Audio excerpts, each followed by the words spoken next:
High good morning ਦੋਸਤੋ, ਕਿਵੇਂ ਹੋ ਤੁਸੀਂ ਸਾਰੇ। ਸੋ ਅੱਜ ਤੁਹਾਡਾ ਹਿੰਦੀ ਦਾ ਪੇਪਰ ਆ। ਸੋ ਬਿਲਕੁਲ ਵੀ ਟੈਨਸ਼ਨ ਨਹੀਂ ਲੈਣਾ, MCQ ਬੇਸਡ ਪੇਪਰ ਆ, ਬਹੁਤ ਹੀ ਵਧੀਆ ਪੈਣ ਵਾਲਾ ਅੱਜ ਤੁਹਾਡਾ ਪੇਪਰ। ਠੀਕ ਆ, ਬਹੁਤ ਹੀ ਔਸਮ ਪੇਪਰ ਹੋਣਾ ਆ। ਬਿਲਕੁਲ ਵੀ ਟੈਨਸ਼ਨ ਨਾ ਲਓ, just believe on your self and ਆਪਣੀ ਤਿਆਰੀ ਥੋੜੀ ਕਰ ਲਓ। ਠੀਕ ਹੈ, ਕਿਉਂਕਿ एग्जाम ਥੋੜੇ ਬਸ ਹੋਣ ਵਾਲਾ ਆ। ਠੀਕ ਹੈ, ਸੋ ਥੋੜਾ ਜਿਹਾ ਟਾਈਮ ਰਹਿ ਗਿਆ, ਸੋ ਥੋੜੀ ਤਿਆਰੀ ਕਰ ਲਓ ਯਾਰ, ਹੋਰ ਕੀ ਕਰਨਾ ਹੈ। ਸੋ ਦੇਖੋ ਤੁਹਾਡੇ ਪਾਠ ਪੁਸਤਕ ਆ ਜਿਹੜਾ ਤੁਹਾਨੂੰ ਮੈਂ ਕਰਾਉਣ ਵਾਲਾ ਆ, ਇਹ ਸ਼ਾਂਤੀ ਗੈਸ ਪੇਪਰ ਹੈ। ਠੀਕ ਹੈ, ਸੋ ਛੇਤੀ ਆਪਾਂ ਜਸਟ ਕੁਇਕ ਰਿਵੀਜ਼ਨ ਕਰਨਾ ਹੈ ਤਾਂ ਕਿ ਤੁਹਾਡਾ ਦਿਮਾਗ ਐਨ ਫਰੈਸ਼ ਹੋ ਜਾਵੇ ਤੇ ਤੁਸੀਂ MCQs ਵਿੱਚ ਜਾ ਕੇ ਫਾੜ ਕੇ ਆਓ। ਠੀਕ ਹੈ, ਸੋ ਦੇਖੋ ਤੁਹਾਡੇ ਜਿਹੜੇ ਇਹਦੇ ਵਿੱਚ ਕੀ ਆਉਣ ਵਾਲਾ ਹੈ। ਸੋ ਕविता भाग ਤੁਹਾਡੇ 3 कविताएं है जो कि दोहावली है, पदावली है, नीति के दोहे हैं। सो कहानी भाग ਵਿੱਚ ਤੁਹਾਡੇ 3 कहानी है, ममता, अशिक्षित का हृदय एंड नर्स। निबंध का भाग है ਤੁਹਾਡਾ, निबंध ਵਿੱਚ ਕੀ ਹੈ, मित्रता, मैं और मेरा देश, राजेंद्र बाबू और सुखी डाली। ठीक है, ये ਆਪਾਂ ਹੁਣ ਛੇਤੀ ਕਰ ਲੈਂਦੇ, just quick revision. So let's fast now.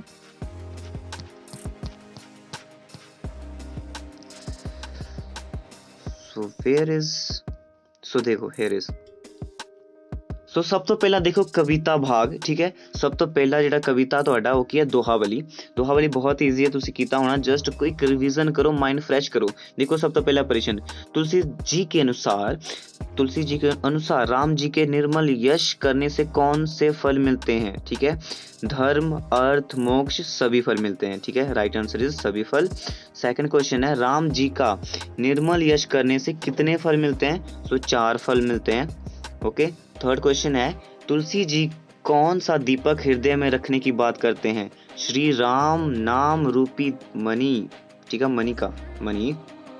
Okay, उसके बाद फोर्थ क्या है, संत किसके समान नीर शिर विवेक करते हैं, हंस के समान। फिफ्थ क्वेश्चन है, तुलसी जी के अनुसार किससे स्नेह करने से भवसागर पार किया जा सकता है, श्री राम जी से। उसके बाद सिक्स्थ क्वेश्चन है, किसका त्याग करने से भवसागर पार हो सकता है, राग दोष रोष सभी। ठीक है, सभी को त्याग कर दो, आप भव सागर पार कर जाओगे। ओके, सेवंथ प्रश्न है, तुलसी जी के अनुसार, ठीक है, किसकी क्षमता से भव सागर पार हो सकता है, संत संज्ञ प्राणियों की। ठीक है, सत्संगी प्राणियों की जो भी है वही होना। ठीक है, तो देखो 8th क्वेश्चन की है, जो मनुष्य दूसरों के सुख समृद्धि को देखकर ईर्ष्या से जलते हैं उसके भाग्य में क्या, उसे क्या नहीं मिलता, उसके भाग्य में क्या नहीं मिलता। सो सुख नहीं मिलता उसको, बाकी सब कुछ मिलता, सुख नहीं मिलता। ठीक है, सो 9th है कि गोस्वामी तुलसीदास ने, ठीक है, राम भक्ति के लिए क्या आवश्यक बताया है। क्या आवश्यक बताया कि निर्शिर विवेक होना चाहिए, ईश्वर भक्ति होनी चाहिए एंड हृदय की पवित्रता होनी चाहिए। सो सभी आंसर है। ठीक है, तो देखो 10वां प्रश्न की है, राम जी के लिए किसकी पवित्रता आवश्यक है, हृदय की पवित्रता आवश्यक है। 11वां प्रश्न, कवि ने भगवान से अधिक किसकी प्रशंसा की है, कवि ने भगवान से अधिक भक्त की प्रशंसा की है। सो मौज है ना। तो देखो 12वां प्रश्न, कौन बिना पुल के ही समग्र समुद्र लांग गया था, कौन, हनुमान जी। ठीक है, सो गाइस ਜਿਹੜਾ PDF ਹੈ ਨਾ ਇਹਦੀ ਕੁਆਲਿਟੀ ਬਹੁਤ ਹੀ ਖਰਾਬ ਸੀਗੀ। ਠੀਕ ਹੈ, ਕੰਡੀਸ਼ਨ ਇੰਨਾ ਖਰਾਬ ਆ, ਫਿਰ ਵੀ मैं ਤੁਹਾਡੇ लिए वीडियो बना रहा है। सो एडजस्टेड इट। ठीक है, तो देखो 13वां प्रश्न किया, अपने धर्म का पालन करने में कौन निपुण होता है। ठीक है, अपना धर्म पालन करने में कौन निपुण होता है, सेवक। आंसर है सेवक। तो देखो 14वां प्रश्न है, सचिव का क्या अर्थ है, मंत्री, अर्थ है मंत्री। 15वां प्रश्न है, कैसी भक्ति करने से परमात्मा की प्राप्ति होती है, कैसी, विश्वास पूर्वक भक्ति करने से। उसके बाद 15वां प्रश्न है, 16वां प्रश्न, किसकी कृपा के बिना स्वपन में भी जीवन में धन नहीं मिलता, मतलब सुख नहीं मिलता, कुछ भी नहीं मिलता, श्री राम जी की कृपा के बिना स्वपन विच भी नहीं मिलता, सपने विच भी नहीं मिल सकता। ठीक है, सो देखो, सो ਹੁਣ ਦੇਖੋ ਇਦਾਂ ਹੈ ਕਿ ਪੰਜਾਬੀ ਹਿੰਦੀ ਦੋਨੋਂ ਮਿਕਸ ਹੋ ਰਿਹਾ ਹੈ। ਸੋ ਬਿਲकुल भी ਇਹਦੇ ਬਾਰੇ ਨਾ ਸੋਚੋ, ਤੁਸੀਂ ਬਸ ਆਪਣੇ पेपर ਤੇ कॉन्सेंट्रेट करो। ठीक है, सारा कुछ मिक्स कर रहे हैं मैं, सो ਇਹਦੇ टेंशन ना लो। तो देखो पार्ट सेकंड किया है, पदावली। ठीक है, मीराबाई ने लिखा हुआ है, मीराबाई का है पदावली। तो देखो फर्स्ट क्या है, श्री कृष्ण जी ने कौन सा पर्वत धारण किया था, गोवर्धन पर्वत। यार बच्चे को पता है।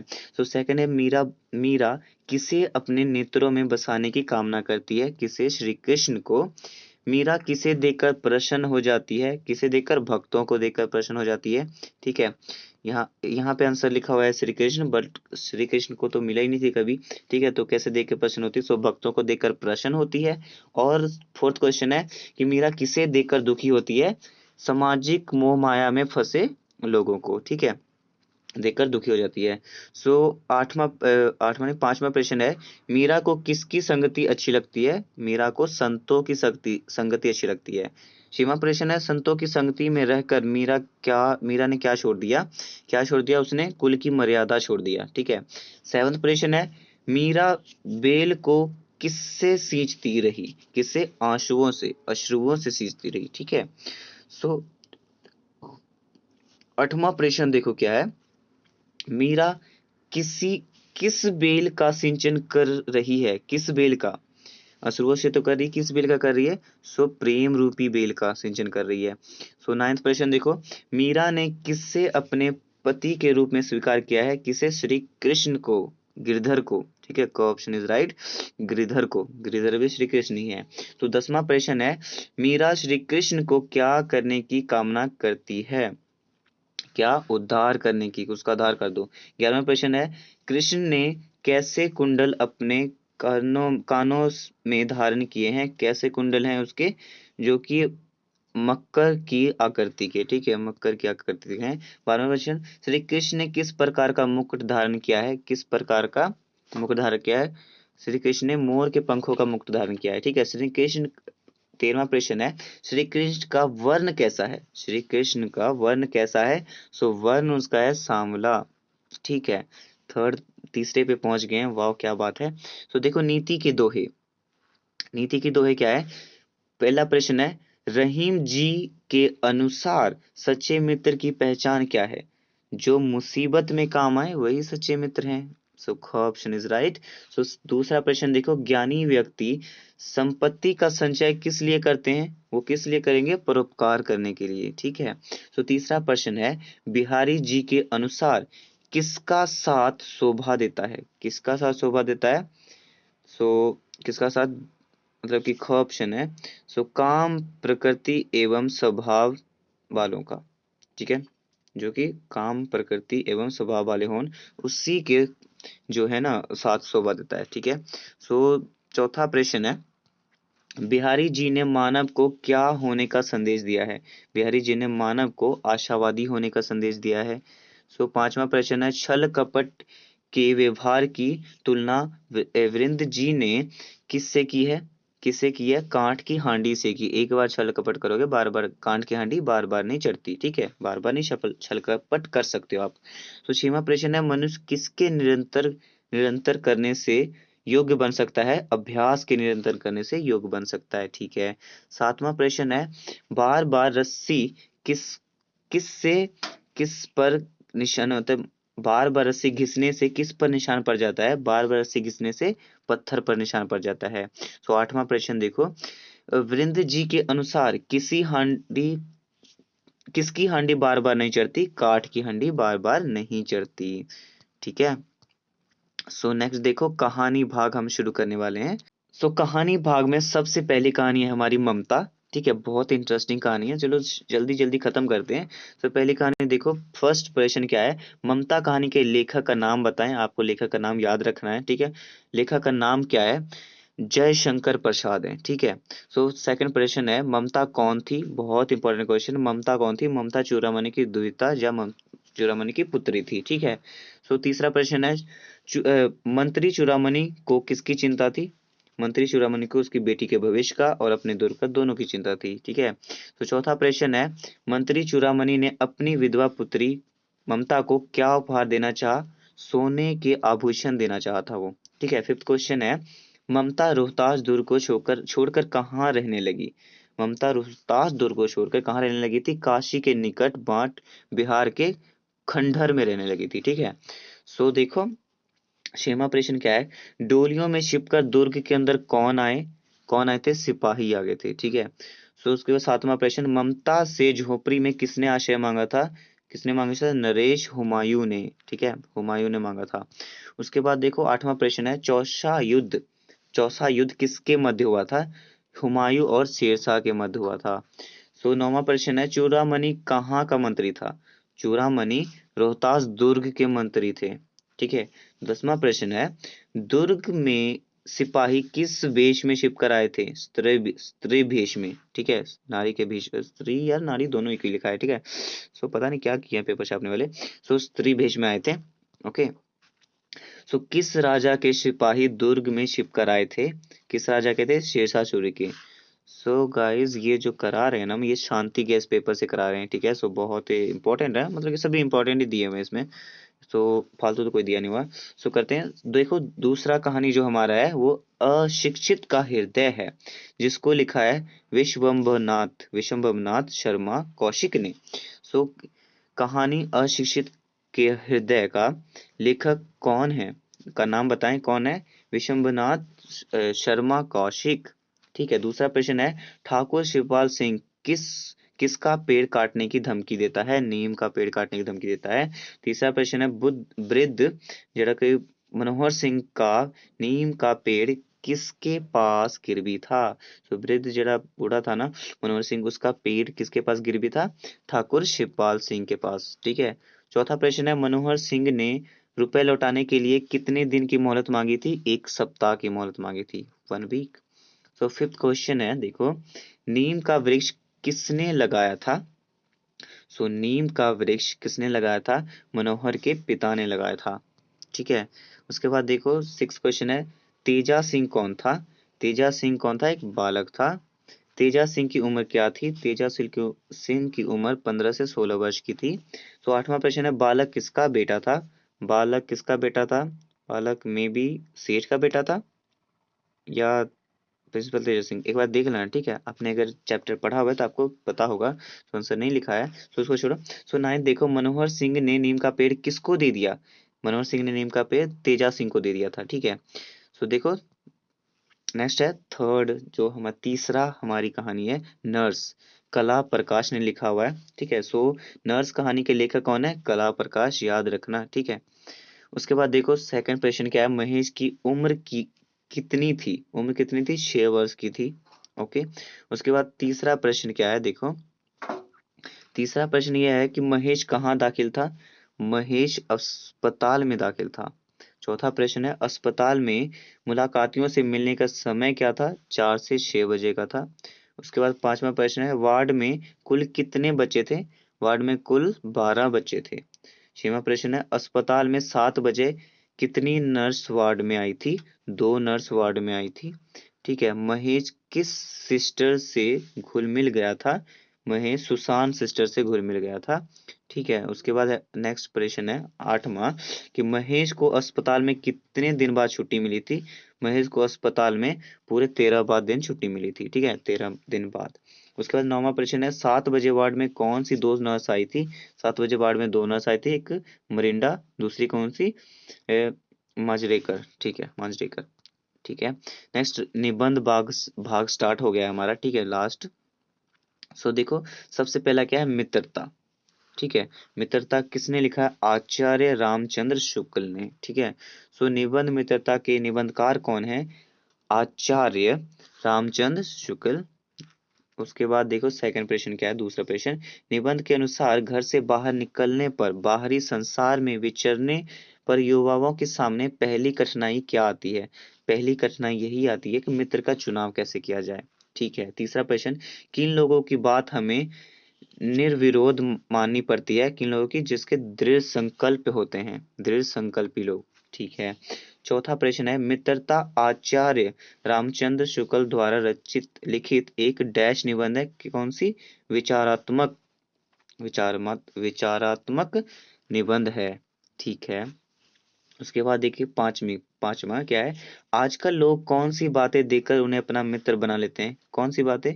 बस बातचीत का ढंग, कैसे चैटिंग करते हैं, बस चैटिंग से मतलब मित्र बन जाते हैं। ठीक है। उसके बाद देखो सिक्स्थ प्रश्न है, किस मित्र से भारी रक्षा रहती है? किस मित्र से? विश्वास पात्र। वाह क्या बात है, दिल जीत ली यार, विश्वास पात्र मित्र होने चाहिए।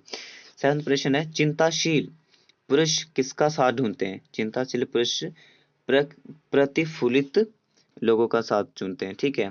उसके बाद 8th प्रश्न है, निर्बल पुरुष किसके साथ की कामना करता है? निर्बल पुरुष बलि के साथ की कामना करता है। उसका 9वां प्रश्न है, चंद्रगुप्त की सबसे अच्छी विशेषता क्या थी? चंद्रगुप्त की सबसे अच्छी विशेषता थी कि वह उच्च आकांक्षा था। ठीक है। 10वां प्रश्न है, चंद्रगुप्त युक्ति और उपाय के लिए किसका मुंह ताकता था? किसका मुंह? चाणक्य का। ठीक है। 11वां प्रश्न, अकबर की विशेषता क्या थी? अकबर की विशेषता यही थी कि वो नीतिज्ञ था। ठीक है। 12वां प्रश्न है, अकबर मन बहलाने हेतु किसकी तरफ देखता था? बीरबल की तरफ मन बहलाने के लिए देखता था, यह सवाल पूछने के लिए?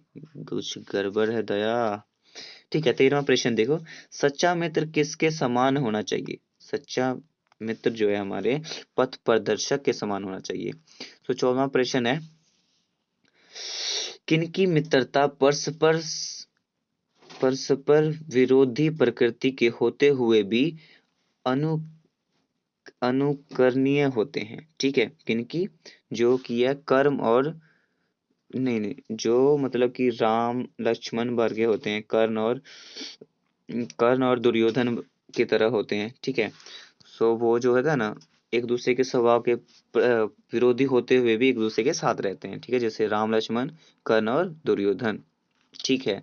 उसके बाद देखो 15वां प्रश्न किया है, निबंध के अनुसार समाज में लोग दूसरे व्यक्ति में क्या देखकर उसे आकर्षित होते हैं? क्या देखकर? विभिन्नता या समानता या पैसा? क्या है? पैसा नहीं, आंसर लिखा हुआ है विभिन्नता। ठीक है। उसके बाद देखो 16वां प्रश्न, हमें कैसे मित्र बनाने चाहिए? तो हमें कैसे मित्र बनाना चाहिए? जिनमें आत्म बल हो। ठीक है। जिनमें आत्म बल हो उसी को मित्र बनाना चाहिए। 17वां प्रश्न है, सुग्रीव के मित्र कौन थे? श्री राम जी थे। ओके। 18वां प्रश्न है, हृदय को उज्जवल और निकलंक रखने का सबसे अच्छा कौन सा तरीका है? ठीक है। आसान तरीका क्या है? कि स्वयं को बुरी संगतों से दूर रखा जाए। ठीक है। स्वयं को बुरी संगतों से दूर रखें तो अच्छी बात है। सो देखिए, नेक्स्ट चैप्टर जो हमारा अगला पार्ट क्या है, मैं और मेरा देश निबंध। इसको लिखा है किसने? कन्हैया लाल मिश्र प्रभाकर ने। ठीक है। कन्हैया लाल मित्र प्रभाकर। ठीक है। दूसरा प्रश्न देखो, मानसिक विचारों एवं विश्वासों में हलचल उत्पन्न होना क्या कहलाता है? मानसिक भूकंप कहलाता है। ठीक है। उसके बाद तीसरा प्रश्न देखो, किस तेजस्वी पुरुष के अनुभव ने लेखक को हिला दिया? हिला दिया, हाँ। किसने हिला दिया? लाला लाजपत राय के भारतीय की गुलामी की लज्जा के कलंक ने। ठीक है।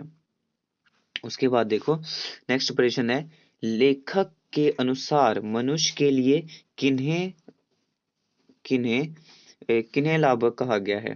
ठीक है। लक्ष्य क्या, हाँ लक्ष्य कुछ भी है कहा गया है, सो उपहार और साधन को। उसके बाद देखो 5वां प्रश्न क्या है कि युद्ध में सैनिक के साथ साथ किसका महत्व है? युद्ध में सैनिक के साथ साथ जय बोलने वाले का महत्व है। ठीक है। आपको युद्ध में जाओगे सिर्फ जय बोलो, आपका महत्व बढ़ जाएगा। ठीक है। उसके बाद 6वां प्रश्न है, युद्ध में जय बोलने वालों के नारों से सैनिकों का क्या बढ़ता है? सैनिकों का क्या बढ़ता है? क्या बढ़ता है? साहस बढ़ता है। ठीक है। साहस, सिर्फ साहस बढ़ता है। Okay, very good. 7वां प्रश्न, दर्शकों की तालियां खिलाड़ियों का क्या बढ़ाती है? क्या बढ़ाती है? खिलाड़ियों का उत्साह बढ़ाती है। यस, उत्साह बढ़ा देती है। ठीक है। 8वां प्रश्न है, जापान में स्टेशन पर स्वामी राम तीर्थ क्या ढूंढ रहे थे? क्या ढूंढ रहे थे? फल ढूंढ रहे थे, फल, जापान में जाके। ठीक है। 9वां प्रश्न देखो, कमाल पाशा कहाँ के राष्ट्रपति थे? कमाल पाशा तुर्की के राष्ट्रपति थे। 10वां प्रश्न है, बुरे किसान ने कमाल पाशा को क्या उपहार भेंट किया था? कमाल पाशा को मिट्टी की हांडी में पाव भर शहद दिया था। यार व्हाट अ टेस्टी शहद। 11वां प्रश्न, किसान ने जवाहरलाल नेहरू को क्या दिया था? किसान ने जवाहरलाल नेहरू को वो रंगीन सुतलियों से बुनी खाट दिया था। वाह। 12वां प्रश्न, लेखक के अनुसार भारत को किन बातों की जरूरत है? भारत को शक्ति बोध, ठीक है, सौंदर्य बोध, दोनों की आवश्यकता है। ठीक है। तो 13वां प्रश्न है, महाबली कर्ण का सारथी कौन था? शल्य, शल्य था। उसके बाद देखो 14वां प्रश्न, फल न मिलने पर स्वामी रामतीर्थ के मुंह से कौन सा वाक्य निकला? उसके मुंह से निकला कि शायद जापान में अच्छे फल नहीं मिलते। 15वां प्रश्न क्या है, युवक ने स्वामी को क्या लाकर दिया? ताजे फल की टोकरी लाकर दिया था। ठीक है। 16वां प्रश्न, दूसरे देश का नागरिक जापान में क्या करने गया था? ठीक है, क्या करने गया था? शिक्षा प्राप्त करने गया था। 17वां प्रश्न है, किसके कथन ने लेखक को झंझोर दिया था? किसके? लाला लाजपत राय के कथन ने। ठीक है। उसके बाद देखिए, शल्य किसका सारथी था? महाबली कर्ण का। उसके बाद लेखक ने जीवित को क्या कहा? लेखक ने जीव को क्या कहा? लेखक ने जीव को वृत्त कहा, पता नहीं क्या कहा, छोड़ो उसको। नेक्स्ट चैप्टर देखो अपना है राजेंद्र बाबू, महादेवी वर्मा का लिखा हुआ। सो फर्स्ट क्वेश्चन ये है कि राजेंद्र बाबू निबंध के निबंधकार कौन है? महादेवी वर्मा। सो दूसरा प्रश्न है, राजेंद्र बाबू को पहली बार लेखिका ने कहाँ देखा था? सो राजेंद्र बाबू को पहली बार लेखिका ने पटना के स्टेशन पर देखा था। ठीक है। तीसरा प्रश्न है, राजेंद्र बाबू अपने स्वभाव और रहन सहन में किसके प्रतिनिधित्व करते थे? वह एक किसके प्रतिनिधित्व करते थे? भारतीय कृषक के जैसे। ठीक है, यानी किसान की तरह। तो चौथा प्रश्न था, राजेंद्र बाबू के निजी सचिव और सहचर कौन थे उसके? चक्रवर्ती। उनके निजी सहचर थे चक्रधर। ठीक है, कौन थे? चक्रधर, याद रखना। पांचवा प्रश्न है, राजेंद्र बाबू ने किसकी शिक्षा व्यवस्था के लिए लेखिका से अनुरोध किया था? किसकी? पात्रियों की। पात्रियों की। ठीक है। सीमा है, लेखिका प्रयास से, ठीक है, प्रयास से कौन सा उपहार लेकर राष्ट्रपति भवन पहुंची? वो कौन सा उपहार लेकर राष्ट्रपति भवन गई थी? वो लेके गई थी 12 सूपों का उपहार। ठीक है, 12 सूप लेके गई थी। उसके बाद 7वां प्रश्न है, राष्ट्रपति जी को उपवास की समाप्ति पर क्या खाते देखकर लेखिका को हैरानी हुई? उबले हुए आलू खा रहे थे वो। ठीक है। 8वां प्रश्न है, राजेंद्र बाबू पटना के स्टेशन पर किस पर बैठे थे? बेंच पर बैठे थे। 9वां प्रश्न है, राजेंद्र बाबू की वेशभूषा कैसी थी? बिल्कुल ही ग्रामीण जैसी थी। ठीक है, सो ग्रामीण। 10वां प्रश्न है, राजेंद्र प्रसाद की पत्नी का क्या नाम था? सो राजेंद्र प्रसाद की पत्नी का नाम था राजवंशी देवी। राजवंशी देवी। ठीक है। सो 11वां प्रश्न है, राजेंद्र प्रसाद ने अपनी प्रारंभिक शिक्षा कहाँ से प्राप्त की थी? सो कलकत्ता विद्यालय से प्राप्त की थी। उसके बाद 12वां प्रश्न है, राजेंद्र बाबू व उनकी स अंगी धीरनी, ठीक है, जो भी उसकी थी अंग, मतलब कि क्या कहते हैं, अर्धांगिनी। ठीक है, हर सप्ताह क्या रखते थे? उपवास रखते थे। ठीक है। भारत रत्न किसे मिला? भारत रत्न जो है राजेंद्र बाबू को मिला था। सो फाइनली हम लास्ट पर पहुंच गए हैं। ठीक है, इसे खत्म करते ही हमारे जो चैप्टर्स हैं उनके एमसीक्यूज कंप्लीट हो जाएंगे और आपके बहुत ही मस्त मस्त नंबर आने वाले हैं। सो सो देखो, एकांगी कौन सा है? सूखी डाली। ठीक है। सो किसने लिखा है सूखी डाली? सूखी डाली को लिखा है हमारे उपेंद्र नाथ अशक ने। ठीक है, उपेंद्र नाथ अशक। सो प्रस्तुत एकांगी सूखी डाली किस द्वारा रचित है? किस द्वारा? उपेंद्र नाथ अशक ने। उसके बाद देखो दूसरा प्रश्न, दादा सूरज दादा मूल राज के बड़े पुत्र की मृत्यु कैसे हुई थी? भारत पाकिस्तान युद्ध में हो गई थी। ठीक है। बेला का मायका किस शहर में था? लाहौर शहर में था। दादाजी दादाजी की प्रिय पोती का क्या नाम था? इंदु। ठीक है। पांचवा प्रश्न है कि बेला ने इंदु को उसे क्या बुलाने को कहा? केवल भाभी बुलाने को कहा। ठीक है। छठवां प्रश्न है, एकांगी के अंत में दादाजी ही बच्चों को कहाँ ले जाने की बात करते हैं? मेले ले जाने की बात करते हैं। एंड हमारा लास्ट प्रश्न है कि सूखी डाली एकांगी के अंत में दादाजी ने कुटुंब की तुलना किससे की थी? बरगद के वृक्ष से। सो गाइस आपने अब हमारे टॉप एमसीक्यूज कंप्लीट कर लिए हैं शांति गैस पेपर के। So keep learning, keep smiling and all the best for your exam. बहुत ही अच्छा सा फाड़ के आओ यार। So enjoy. So thank you guys, love you.